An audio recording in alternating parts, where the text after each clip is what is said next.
గారు మాట్లాడుతూ పోతిరెడ్డిపాడు ప్రాజెక్టు పైన మా నాయకులే కొట్లాడారు.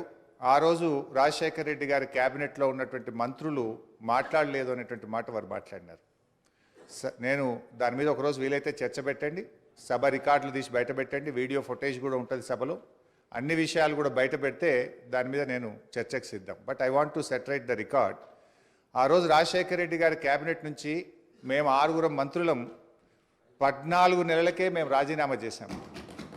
మేము రాజీనామా చేసినప్పుడు చెప్పే 6 కారణాలు. అందులో మొట్టమొదటి కారణం, అక్రమంగా పోతిరెడ్డిపాడు ప్రాజెక్టును పొక్కగొట్టి మా తెలంగాణకు దక్కాల్సిన కృష్ణా నదీ జలాలను రాయలసీమకు తరలించకపోతున్నందుకు నిరసనగా ఈ క్యాబినెట్ నుంచి మేము వైదొలుగుతున్నాము.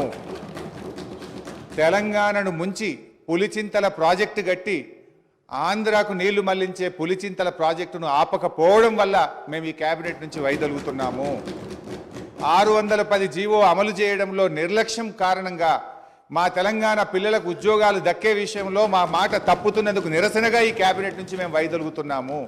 నక్సలైట్లతో చర్చల పేరిట చర్చలు జరిపి ఎన్కౌంటర్లు చేస్తున్నారు, ఆ ఫేక్ ఎన్కౌంటర్లు జరుగుతున్నాయి కనుక మేము రాజీనామా చేస్తున్నాము.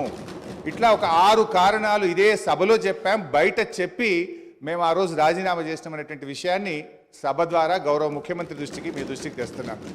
పోతిరెడ్డి ప్రాజెక్టును వెంటనే ఆపాలని చెప్పి 45 రోజులు మొత్తం బడ్జెట్ సెషన్ మొత్తం పోతిరెడ్డిపాడు ప్రాజెక్టు ఆపాలని మేము అక్కడి నుంచి, కీర్తిశేషులు పీజేఆర్ గారు ఒక్కడు కాంగ్రెస్ పార్టీ నుంచి ఇక్కడి నుంచి కొట్లాడిండ్రు ఒక్కడే. ఆ రోజు మంత్రులుగా ఉన్న చాలా మంది పెదవులు ముచ్చుకొని ఇక్కడ కూర్చున్నారు తప్ప ఆ రోజు మాతో గొంతు కలిపింది ఒకే ఒక్కడు పీజేఆర్.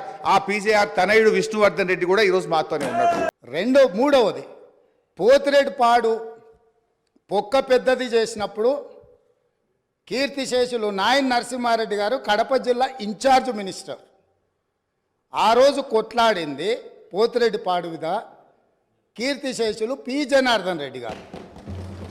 పోతిరెడ్డిపాడు పొక్క పెద్దది చేసినప్పుడు ఇక్కడ ఉన్నోళ్ళు ఎవరు ప్రాణత్యాగాలు చేస్తామని ఎవరు కొట్లాడలే, ఎవరు మాట్లాడలే. సొంత పార్టీ సొంత ప్రభుత్వం ఉన్న తెలంగాణ ప్రజల హక్కులను భంగం కలిగించొద్దు, కృష్ణానది జలాలలో మా వాటా మాకు ఉండాలి, మా వాటాను ఎవరు తీసుకెళ్ళినా మేము ఒప్పుకోమని కొట్లాడింది ఆనాటి నాయకుడు పి జనార్దన్ రెడ్డి గారు మాట్లాడినారు తప్ప వీళ్ళు కాదు.